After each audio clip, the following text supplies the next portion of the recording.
I loved this short film. I just have one qualm, and I'll get into it at the end. And it's not bad. It's just I probably wanted more out of the movie.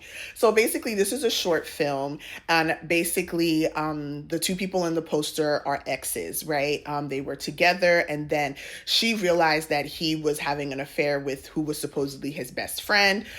They break up. He now knocks at her door, I think 2 years later or something like that, under the guise that his mom died so she could feel pity for him, let him in. And they're kind of just going over their relationship, and he's saying that he wants them back, right? So basically, now she has to decide, based on who she was then, who she is now, her beliefs, because she's now a born again Christian when she wasn't when they were initially dating. She kind of has to decide whether or not she wants to give him a second chance and if she wants them back, right?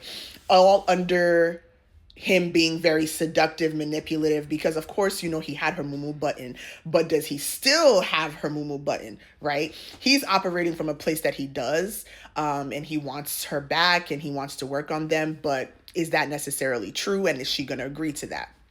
Watch and find out. But this was great. Ooh, I like this film, especially the ending. The only thing that I would say is I wish there was like a few minutes of Stan's explanation as to why he did what he did. You'll understand once you watch the whole thing. But I just wanted to know from his headspace what was going on. Like, why did he come back to her? For what purpose? That's the only thing I wish they had explored. That could have been done with an extra, not even up to 5 minutes probably. But I'm just really curious because these things happen a lot. They happen so frequently. It is very, very easy for a woman to fall back into her ex.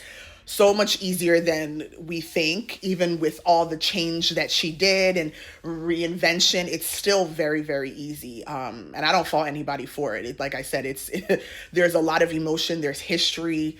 It's easier said than done. But like I said, I loved the dialogue. I loved everything about this movie. I loved the ending. Other than that, just tad bit thing. For what it was and what we were given, honestly, I give this movie like a 9 out of 10. Like I said, it would probably been a 10 if we had gotten Stan's side of the story, but we didn't. So I'm just going to say it's a 9. Not bad by any means, but yes, it was really, really good. Acting, like I said, story, everything was great. You guys should definitely go and watch this.